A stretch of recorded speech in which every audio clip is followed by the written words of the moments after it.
All right. Yes. Good Got morning. it. My name is Rebecca Lee, and I co-wrote this book, The Mercury Detoxification Manual, with Andy Cutler, PhD. And it's a step-by-step explanation of how to detox your body from chronic mercury buildup without making yourself horribly worse, which is easy to do. And today I'm doing something new, and I'm doing an interview with Sandra Gentry, who is one of the few other people who coach how to do the Andy Cutler protocol. And she ran across the Andy Cutler protocol when she was looking for a way to help her children. And their improvements led her to wonder if her diagnosis of congenital adrenal hyperplasia had something to do with mercury. So hi, Sandra. It's really Good good morning, to know Rebecca. you. So we've been interacting for years, way back to the Yahoo, when we only had Yahoo groups and before the Facebook group started. And Before Facebook probably existed, I think. yeah, Like definitely for a long time. Yeah. yeah, when Andy was on there all the time. But yesterday was the first time. Well, this is the first time I really talked to you face to face. And so, do you tell me something to tell everybody something about your background and who you are and what you're doing? Alrighty. I moved to the States from Germany. I was born and raised in Germany, northern Germany. I'm a northern light, as we call ourselves in Germany. About an hour south of the North Sea. I'm mixing up my cardinal directions here. My husband was stationed in the military in Germany, forward deployed. We got married, had a baby boy. And then he was sent back to the States, and naive young me thought, well, you have to eat the paint chips to end a blood toxic. And who lets their children eat paint chips? I really minimized the danger in my head. I made it way too simple. And he just, at age 17 months, when you're thinking, they learn so many things so rapidly, from words to physical skills and gross and fine motor skills. Just all the skills they learn really in a fast, short amount of time. And it just wasn't happening. And then it was actually at my son's two-year, his 24-month baby appointment. The doctor asked, well, what kind of housing do you live in? And we had just within 2 weeks, moved into a newer building, moved out of the old military housing into a building that was built in the early 2000s at that point. And so she's like, oh, if you moved away from there, we'll just skip the blood draw. We'll skip the child some pain, really was the thinking. And so she mentioned lead, and I knew my husband had to sign a lead waiver. Whoa. Fast forward a bit. But like I said, I minimized the danger. I didn't realize that all it takes is opening a door or opening a window, and you're creating lead dust. And then you inhale it, and it's in your lungs, and it's in your blood straight away. It's like, it's faster than eating it, probably, So, and that it's just, I wasn't aware how small of a dose could be bad for a child. For example, children 0 to 5 being exposed to the same kind of thing, living in the same environment as older children and adults.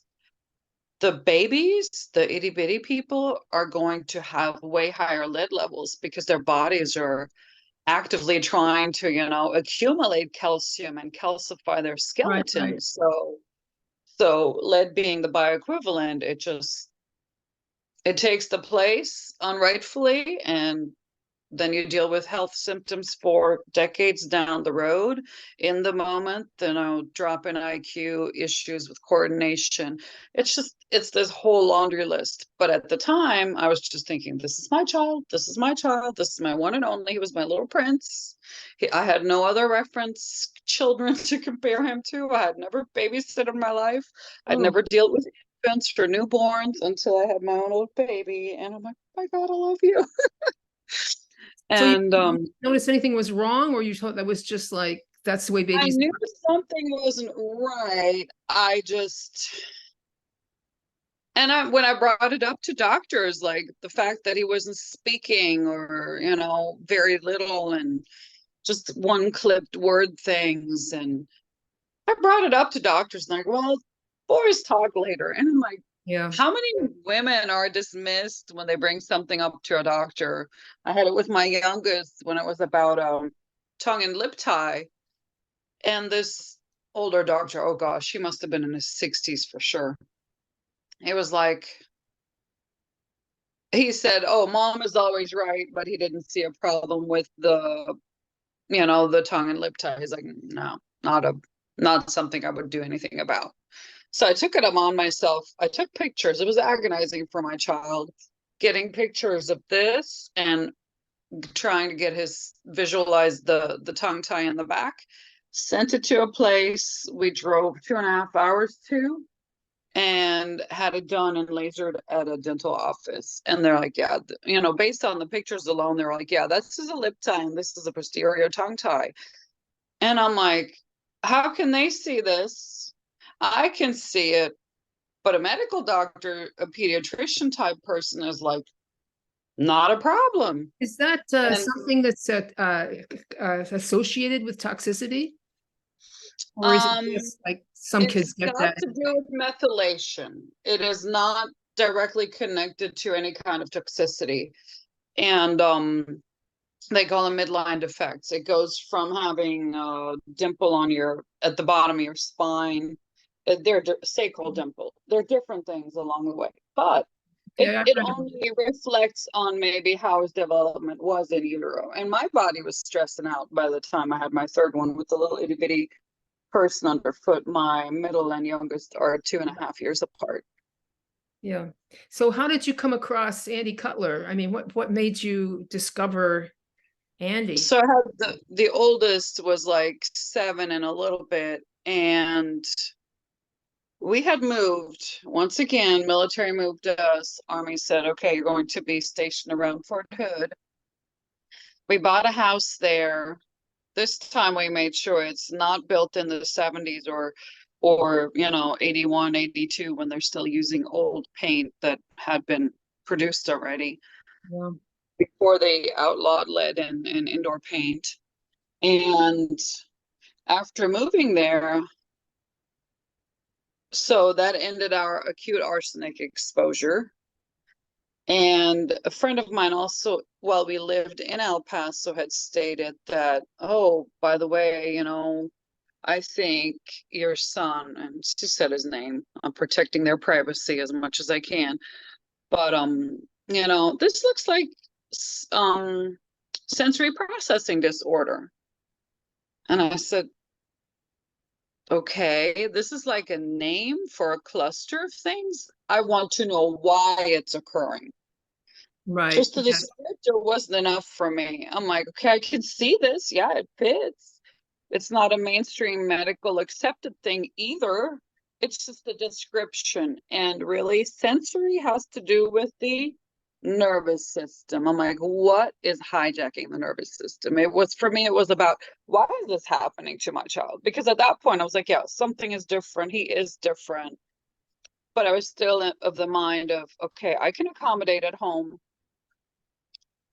But at school, he was falling behind because of issues with writing and poor fine motor skill. And each grade, they expected more writing and faster. And, you'd think he's been at this since he was 4, practicing letters, that by 7, it would be just an automatic, thing. But it wasn't. It hurt him. So I said, okay, talk to the teacher. And she said, well, he can be evaluated for dysgraphia. I'm like, you don't understand. I want my child to be able to write. Just enrolled him, started homeschooling. Here's my kid bumbling around, feet up the door, foot on the ground. Okay. Just I got a different view of him. Like, this is how he is in a kind of an academic environment. He's not just sitting neatly on a chair. And so I'm like, okay, but he's capable of learning. He just moves through space a bit different, is what I thought. And then we went to the library once or twice a week.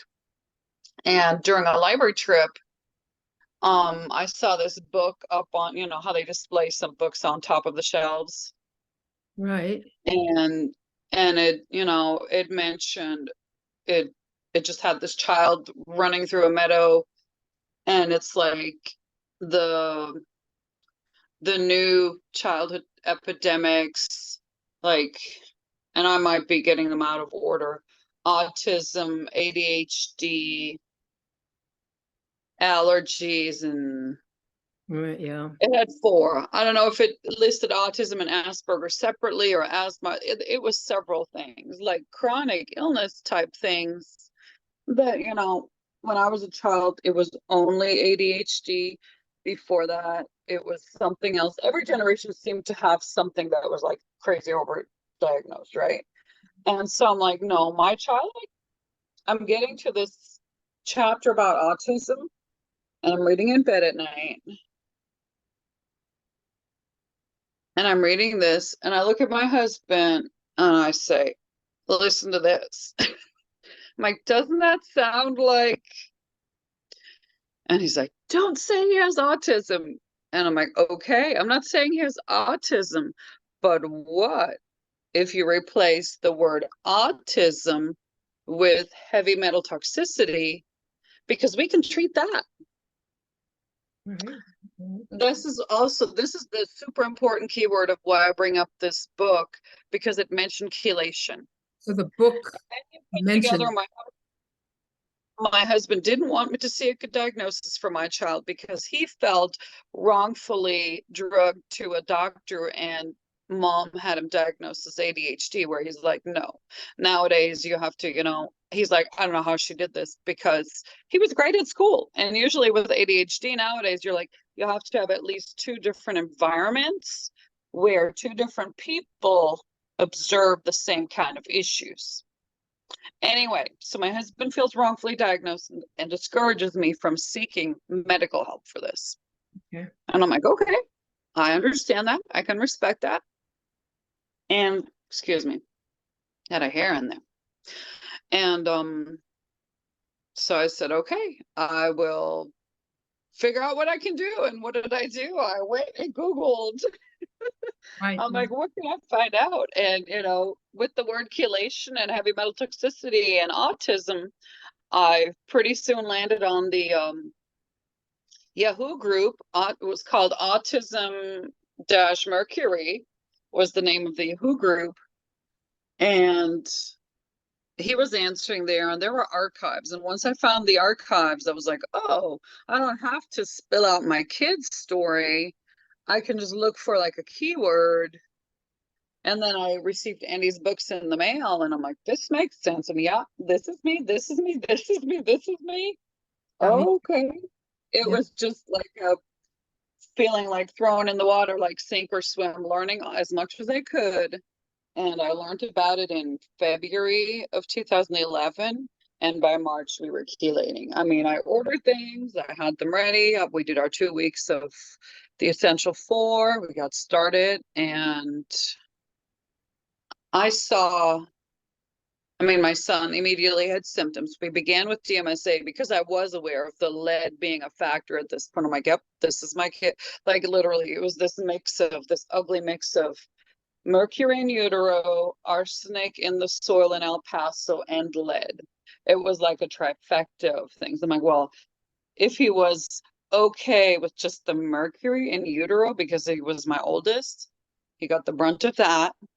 I'm like, okay, that did not stop him from learning to crawl.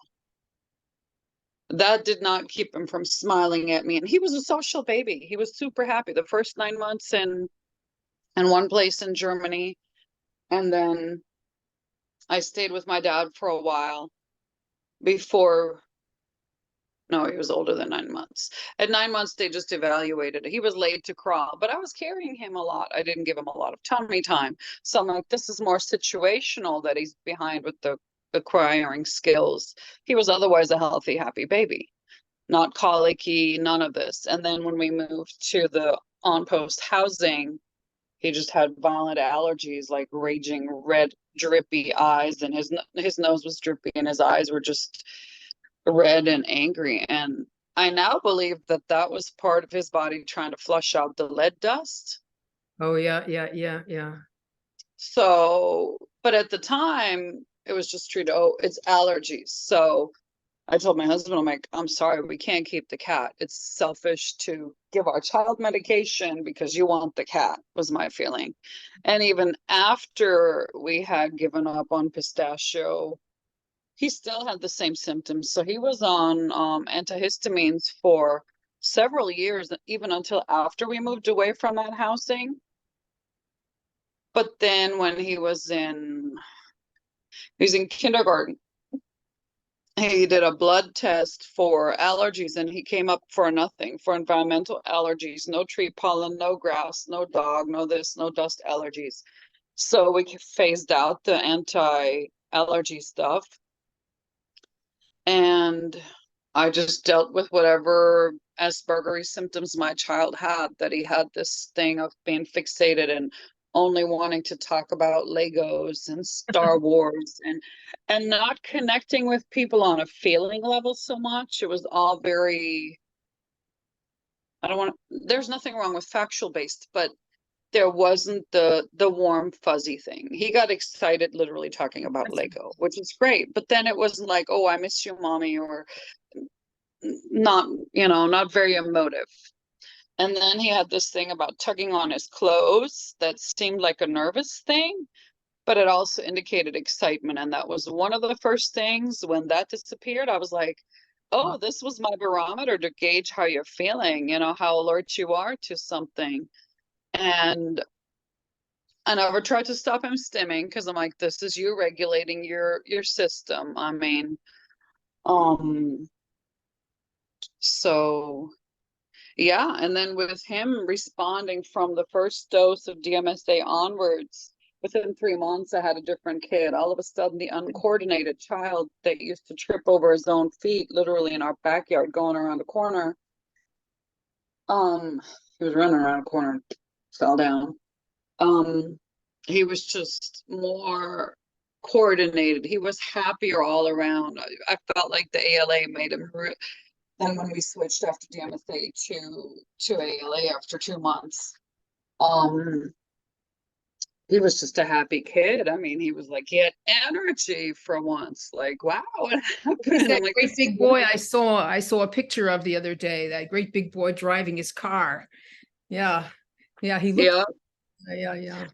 a totally different creature. I mean, a totally different person, not just, growing up, but inside and abilities wise, absolutely. So then the more I learned about lead, I also learned about the fertility issues it can cause, and we dealt with those. Both male and female infertility can be caused by lead exposure for adults who've never You been had that exposed problem. You had a fertility problem, yeah. When we lived in the old housing, actually, I had a miscarriage the day after my husband's birthday. And then after we moved away from there, several years later, I had another miscarriage, this time the day after my birthday. I'm like, what are the odds? Like, oh, it's just the weirdest thing. Anyway,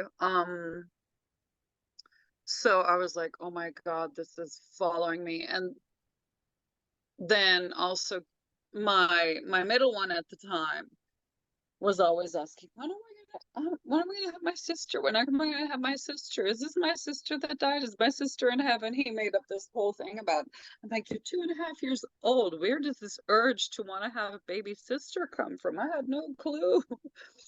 But when he was 2.5, he had a baby brother. And so a year after, more than a year after, a bit more than a year after that second miscarriage, I had my youngest. And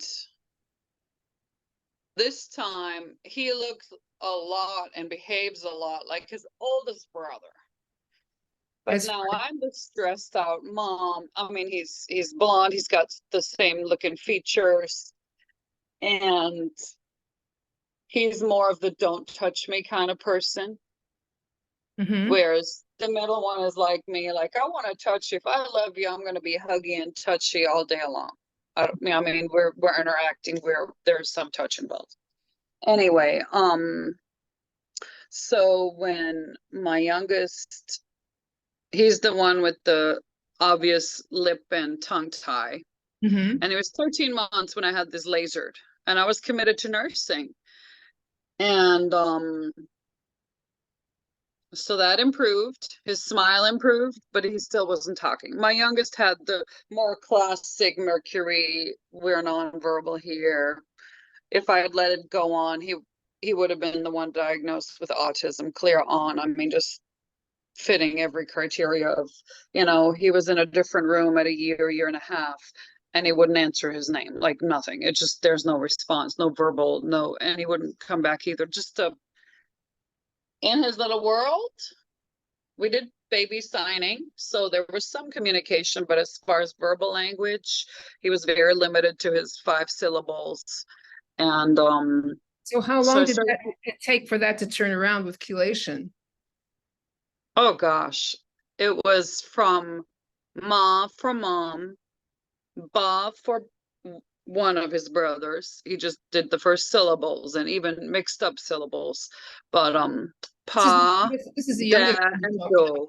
This is the youngest one you're talking about? This is the youngest. Okay. And it was my birthday. We started chelating the day before my birthday. He was about 22 and a half months old. So just shy of 2, turning 2 very soon. And within 36 hours, he had a new word approximation. So he said he found his little Fisher toy giraffe. And he's like, Jeff, looking up at me. And I'm like, can you sign it, please? Like, I wanted to verify I'm not like dreaming here. Like sign it. Are we understanding each other? And I'm like, yeah, you found your giraffe. That is so cool. And I'm like, wow, I felt like it unleashed his tongue, his oral motor control. When we're talking children with autism, a lot of times I would go, they're picky eaters, and that could be zinc deficiency. But if it's just texture and they spit out a wad of meat or something, it's because their tongue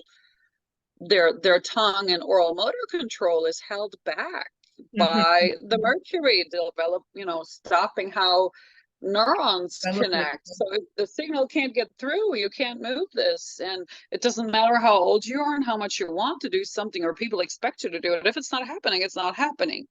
So that was a big thing for him. That unleashed it. And I mean, I remember his eyes just lighting up, telling me how excited he was in saying this new word, because now he could. So that's so wonderful. You must have been. I mean, it was like, whoa, like total validation. Yeah, you found the right thing to do. Only child. And I remember contacting Tracy. I was so upset. My oldest on a hair test didn't meet counting rules.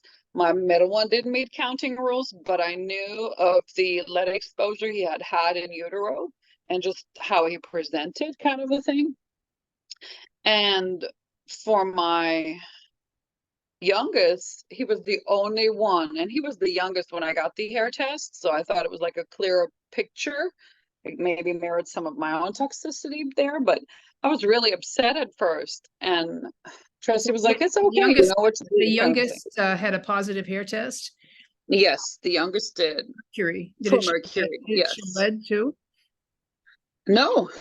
Okay, just mercury. He was very clear on the mercury. Now, was there lead? I'm sure. I mean, but it wasn't showing as a glaring, and we had no acute exposure. So I don't know why they don't. And I think his middle brother got more of the lead from my body. And so, I mean, it was a totally different pregnancy. He was bouncing around, hyperactive, literally from, I say in utero, he just came out bouncy. And that is part of the lead thing, the hyperactivity, the ADHD kind of look. Yeah. Anyway, I think the military would clean up their housing a little bit. it was brand new in the 1950s. Like, I'm like, oh Nice my back God, then. you know, like it's half a century later when we lived there, and it's like, Starting to oh, flake this off. cannot be good. Yeah.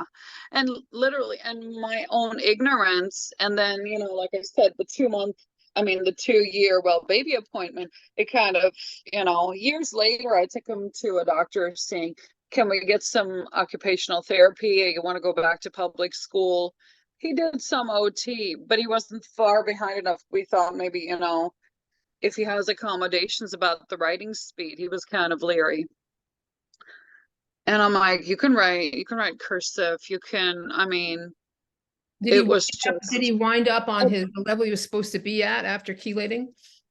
um, we had been chelating, that was one factor, but there was no acute exposure. So his blood lead level didn't show anything. I mean, this doctor listened to me talking about we had old exposures, this and this. Now I want him in OT as like trying to connect that. But the blood lead level testing didn't show anything. I'm like, well, it makes sense. It doesn't, you know, it drops every 90 days, it drops in half if the exposure is ended. So that was lots of 3-month periods since we moved away from the old housing back in 2007. So there was no way to connect that. So the doctor didn't think he had lead poisoning?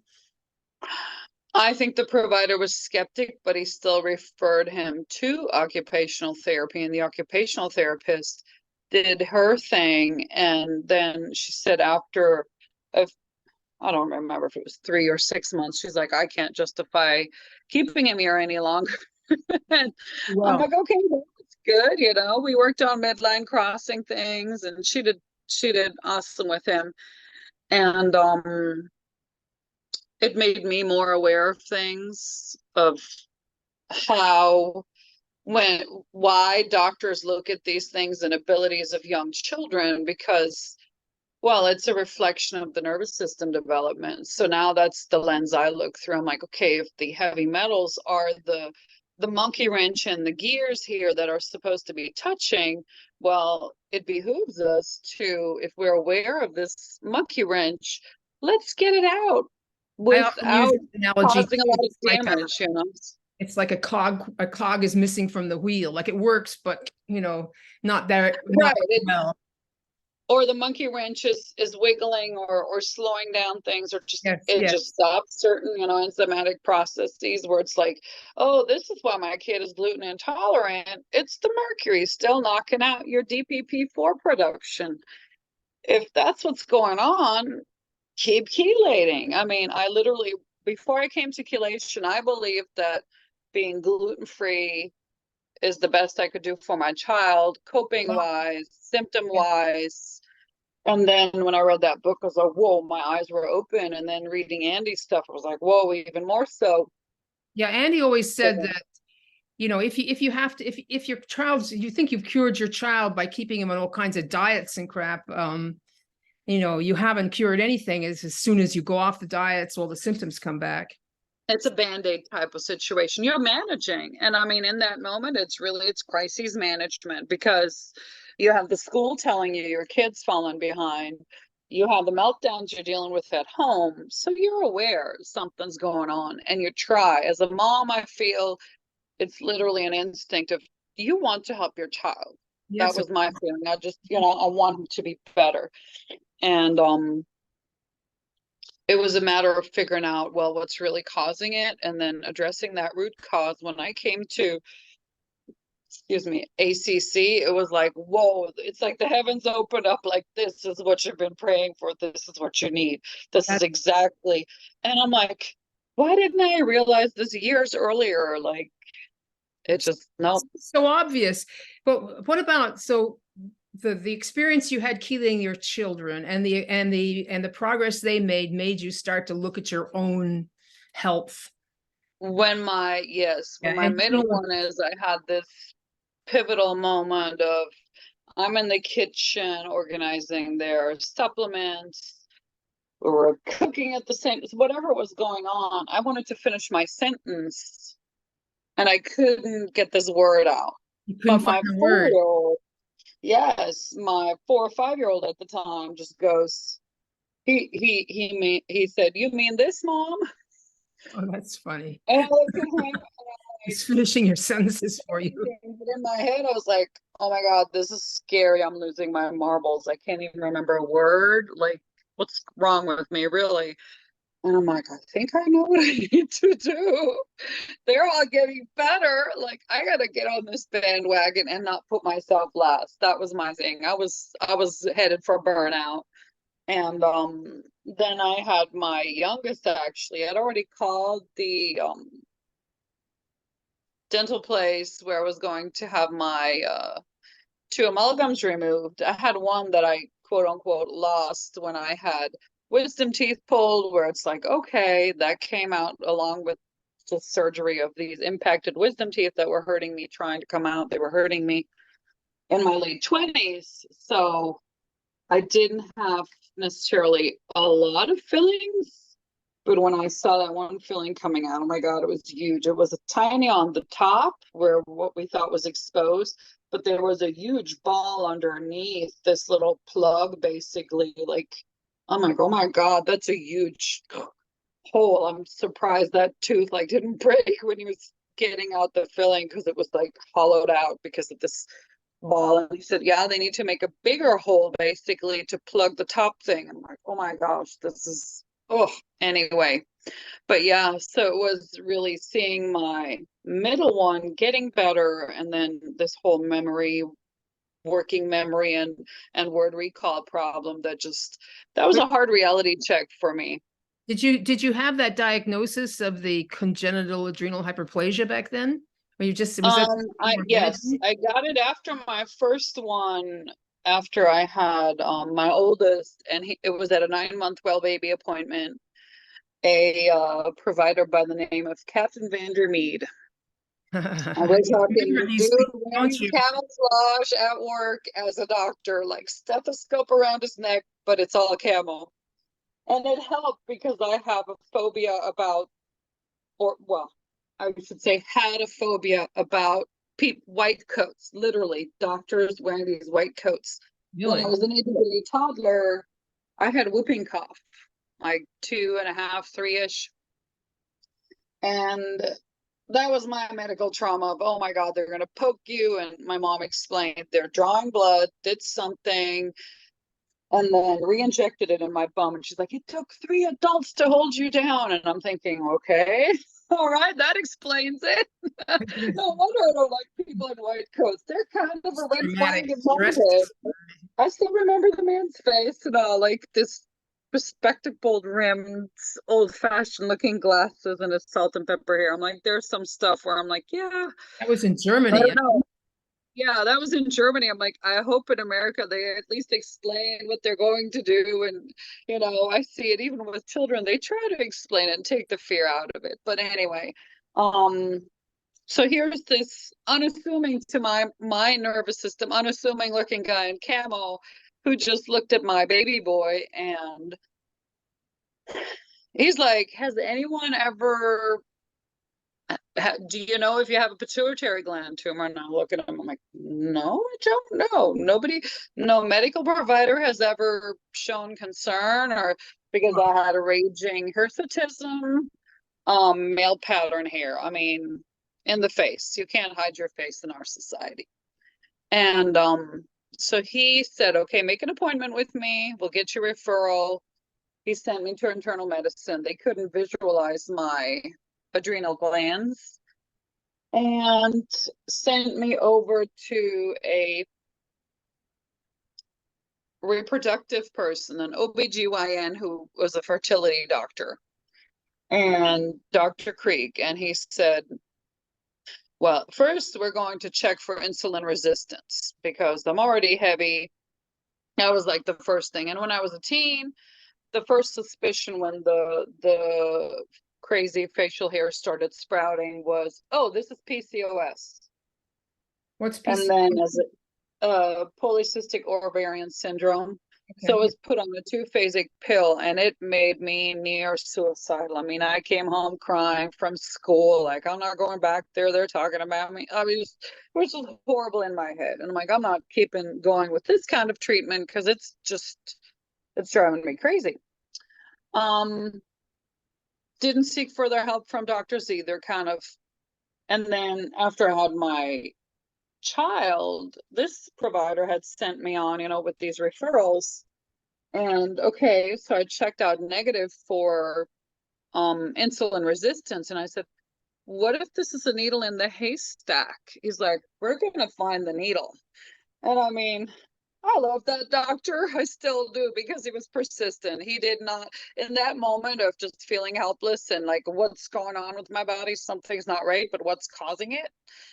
He was the one who was like, we're going to find out what's causing it. And Doctor among many. I Right? mean, just great. He was awesome. So he said, okay, we'll do an ACTH stim test with suppression. Suppression meaning I took a large dose of steroids, and I had never taken steroids before. A large dose of steroids the night before, which that left me sleepless that night. It was the same night my husband was leaving to the States because, again, Army life, we're moving. And I didn't have my visa yet to come to the States. And so I went to that doctor's appointment.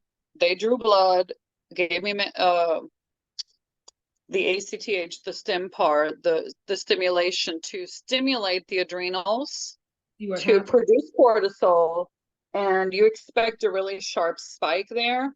And mine's like, we're coming up a little bit, Yeah, but yeah. kind of okay. And he's like, when you go to the States, they'll treat it with steroids and with spironolactone, which is a testosterone blockers. So it just goes on the receptor and blocks it. So whatever testosterone's floating around cannot actually affect that receptor.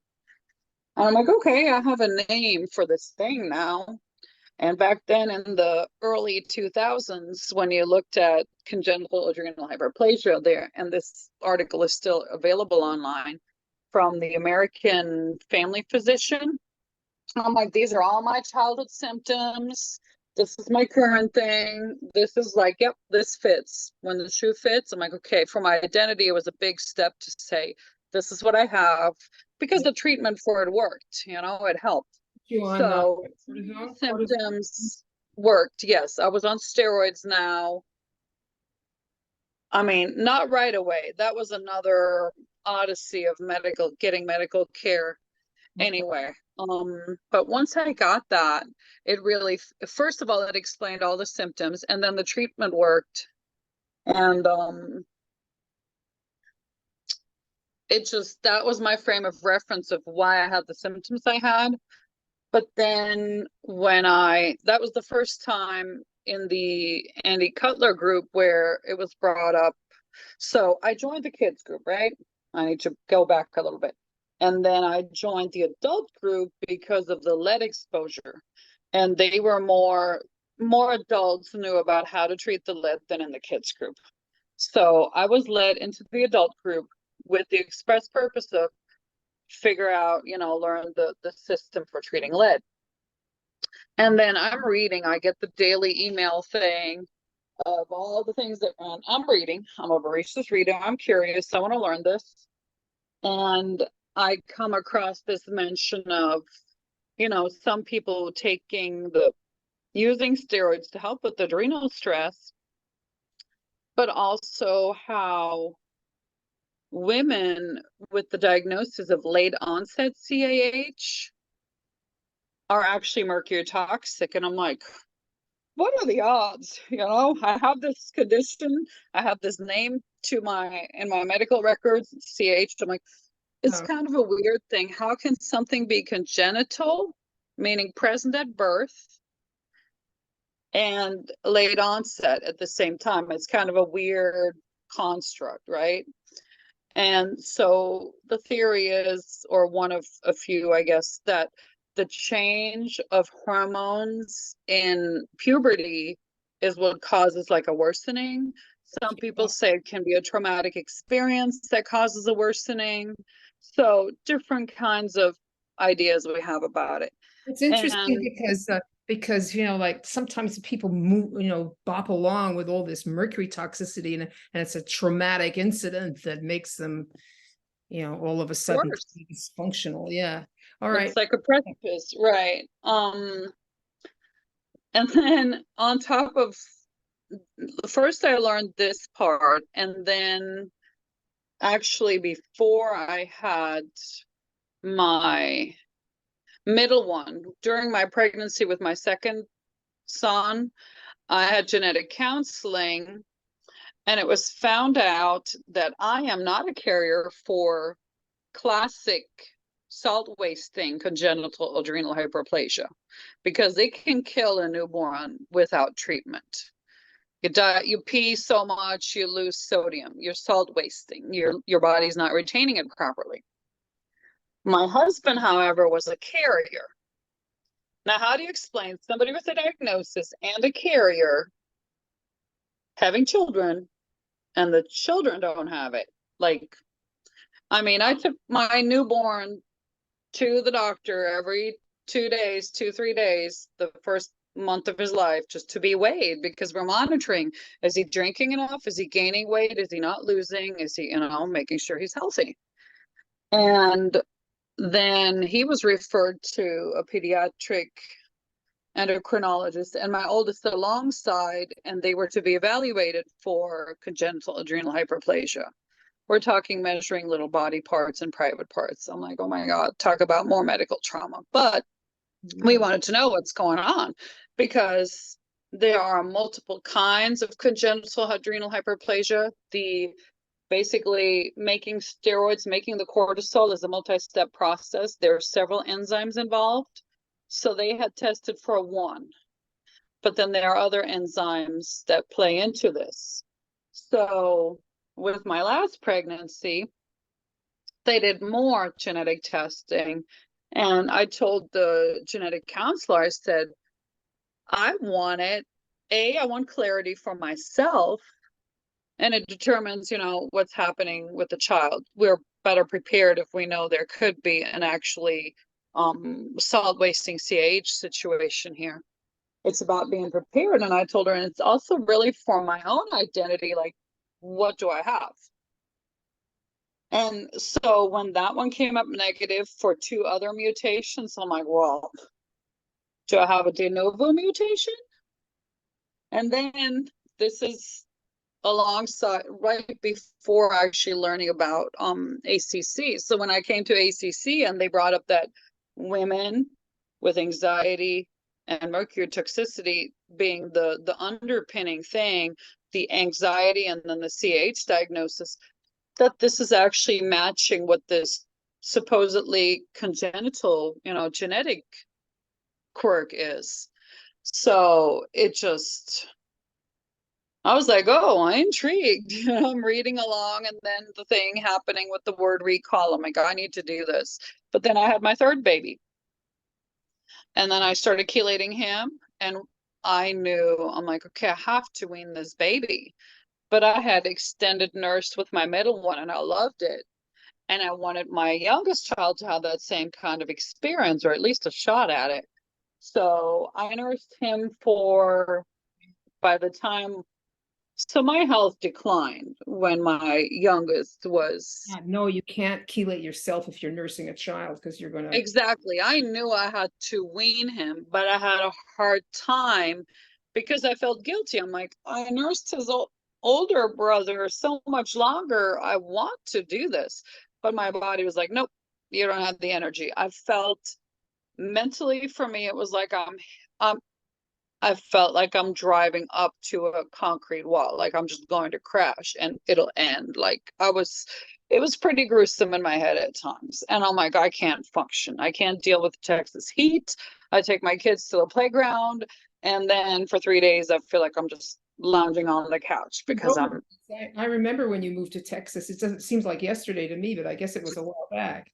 Yeah, it was a while back. And then I moved within Texas from a desert climate, then having my my oldest was born in Germany. My middle one was born in Texas, but we moved like 4.5 months after he was born. So he doesn't have El Paso memories. That wasn't home to him. He was more Fort Hood, Killeen. Now Fort Hood is called Fort Cavazos. But yeah, we lived in Killeen, right outside Post. And So how long ago did you start chelating for yourself? I started in May of 2017. Oh, that was like the same year Andy died, huh? He Isn't that died, yeah, I had just started, and he died at the end of June. Yep. Tressie gave me a call. I'm like, I don't know this number. We don't call each other on the phone. We was just Andy email all supporting the you at all? time. You had a relationship with him, didn't you? Was he supporting? I mean, Well, I worked, about your diet. I volunteered. I put in my volunteer hours in the Facebook group. I had helped I chimed in the Yahoo groups, and then in the Facebook group, I helped kind of moderate there. Tressie Taylor had asked me, hey, do you want to be a co-admin? And I'm like, yeah, I would love to. And so it was more, I felt like a collaborator with Andy. Like if there was some post, like I remember him like sending something, or I would see something that looked really like, this is copyright infringement. You're taking something here. And somebody had made a graphic. It looked like a copy out of, well, a modern copy or modern version out of Heritage Interpretation, how to apply the rules in just a little graphic form. And he's like, yep. Okay, I'm gonna get on that. So, send him the pictorial evidence. He tracked down the person. Anyway, so really I felt more like a collaborator. Like, yes, I was learning from him, and I adored the man. I mean, it was just when he contacted me, it was because of this CH condition, because I had it as part of my little Facebook bio, living with congenital adrenal hyperplasia. Right, right. And he asked, if you don't mind sharing, basically, is this a clinical or a genetic diagnosis? And I'm like, it's clinical. It's purely based on my symptoms, and the treatment's working. And that's when he pointed out, you're aware that this is something for women that's purely mercury toxicity. He said And if I'm he like, was 100%, it's always mercury toxicity in his mind. um, he was very certain, and I mean, it made sense. I had the genetic testing that said, no, you don't actually have it. You have the diagnosis, but you don't have the matching genetics, which is why I thought, well, maybe I'm a rainbow zebra, because when doctors are told, if you hear hoofbeats, think horses, not zebras. And this American Family Physician article I referenced even has this in the title, where it says CAH something about zebra. It's literally in the headline of the article. That's where I learned about this metaphor that medical students are taught, that if you hear hoofbeats, think horses, not zebras. In other words, don't jump to the conclusion if it's something extremely rare. It's the most common thing is what we're going to rule out first, right? Differential diagnosis and things like that. And I'm like, well, maybe I'm a rainbow zebra. Maybe I'm totally different. Maybe there's a mutation they don't know about yet. Zebras are actually horses. They're related, of course. Yeah, it's just the awareness of how little heavy metals can cause so many things to go wrong in a body. How The little people awareness know about it, and how little it's understood. Right. The awareness isn't there. Well, how has that chelation been going? What's happened to your symptoms? What's happened to my symptoms? I have more energy. Yep. I mean, good, I must say. I think you look, yeah, you look good, and you look like you have tons of energy. Yeah. I'm like, okay. Yesterday evening, I was like, gotta go to bed early. Got a thing in the morning. But yeah, I can handle heat better. My digestive thing, I used to have to be really strict about being gluten-free, dairy-free, help with some phlegm type deal. I do have a Hashimoto's diagnosis, and I'm like, well, mercury causes autoimmunity. Doesn't surprise me. Yeah, yeah. But you know, so the dump really sucked. I'm saying right now I'm doing great. I want to start actually my DMSA round. I've been slacking the last 2 weeks where I'm How like, long did it's that hot. dump last for you? I need enough sleep. Say How, what? how long did the dump last for you? A lot of people are really Oh agonizing. gosh. Probably 18 to 20 months. It was long. It Okay. just, and in the moment, it feels like forever because you're just in such, I felt mentally I was in a very deep pit. That was the worst part for me. I So mean, now I you was seem like, to be, so I now you, was used to chronic lower back pain before I got the treatment for my um supposed congenital condition. And then so the steroids took away the back pain because my adrenals were like, okay, we're no longer being beat up by the pituitary gland telling us to make more cortisol, which we can't make. And so that okay. calmed down. My energy was better, but it was just the mental part of just still stuck in it felt like, doing a round, I would have some weird nightmares, or then I would have lucid dreaming. That was one of my first gains. Like, for years I had no dream recall, and now I'm like sleeping and I remember my dreams and I can act in my dreams, and I'm like, wow, this is cool. Like, whoa. I felt like I was coming alive really with having my fillings removed, immediately starting DMSA. I'm like, this is Sandra 2.0. That's what it was in my head. Like, this is the new me. It's gonna come out here. And then the dump is just, I felt thrown back with, oh my God, life sucks. And it was a purely mental thing because it wasn't anything external that had changed. It was my insides and oh my God, I'm like, oh, everything's overwhelming. And I think that is the best description of Mercury, that everyday life stuff feels traumatic. Example. Last night, my husband calls me, hey, I need you to pick me up and pick up the groceries. I broke down with the car on the side of the road. I'm like, okay, let me pack some bags. He's like, it's already bagged. I'm like, okay, grab a thing of water, ask my kids to get me water, take him an electrolyte drink. I'm like, if he's out there sitting, standing in the heat, you're just standing, you're sweating in 101 or whatever, 198, whatever it was. High temperature that feels a little bit hotter. It was like 98 with the felt temperature of 100 and something. So I'm like, okay, let me grab these and go. And I'm thinking back 5 years ago, that would have been a crazy adrenaline surge, and I would have felt sick the next day. And I'm like, okay, I'm going to get you. I'm going to get the groceries. I'm going to stay with you while the guy loads up the thing. And it was just okay, we got everything's okay. We can handle it. What does he have to But say? really, Because it's your family that really notices these things that you may not even notice yourself. What does he? well, I notice it in myself and I will comment on it. And my husband's like, something else. He said, oh my gosh, like, years ago you would have been like crazy jealous over something. I'm like, no, I'm not anxious anymore. I'm like, I trust you. Like, but it was always internal. The and adrenal stress and anxiety are like, they're Yes, a lock. I mean, it's key and lock, really. was an When epiphany. people talk about their kids doing OCD type things, lining up cars and this, it's an OCD thing. OCD is anxiety. You're trying to cope with some perceived, oh my gosh, this isn't safe if I don't control it. And then you get a control freak. So yeah, it's better to get the heavy metals out. So, No matter how old you are, how young, pretty much anybody over a year old who can regularly take the essential four, they can chelate their children. yeah, I wish more people knew about it. So, That's I another thing. I was too scared to do anything like this online. I wouldn't have done this before chelation. I would have been like, no, don't put my face on the internet.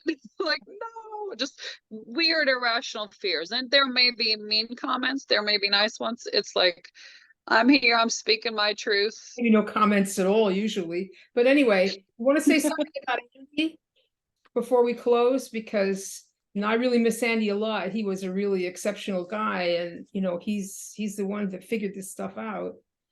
On top Mm-hmm. of which he was really brilliant, really witty, and extremely kind. Yeah. I read an early draft of the Mercury detox manual, and I remember writing in red on my margins and doing the editing, and then I went on the computer and wrote all my edits out into a long, I think it was like a Word document I created I and went through all attached to an email. Yeah. Yeah. Well, He was looking for English non-native speakers to read the manuscript. He wanted to make it easy to understand without idioms, without a whole lot of metaphors. So it was more of a technical manual that anybody, just one word for word translation, can understand. English to French, English to Spanish, whatever it is. So he here's my was book. very wise and looking forward. And I think he was way ahead of his time Well, yeah, with what he knows and the connection he made. You know, the thyroid, the whole endocrine system is affected by mercury. And it's like, there's and now a nifty chart in amalgam illness, which shows the whole endocrine system and shows every place that mercury has an effect on it. That's and he agonized and did that chart himself.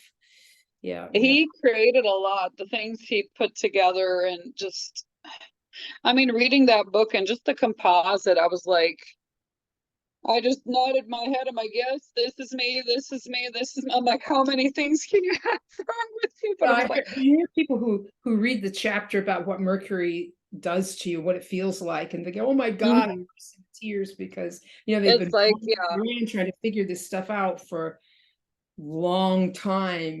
yes. And you've collected so many labels by then and diagnoses that you think it's Got this this much, diagnosis.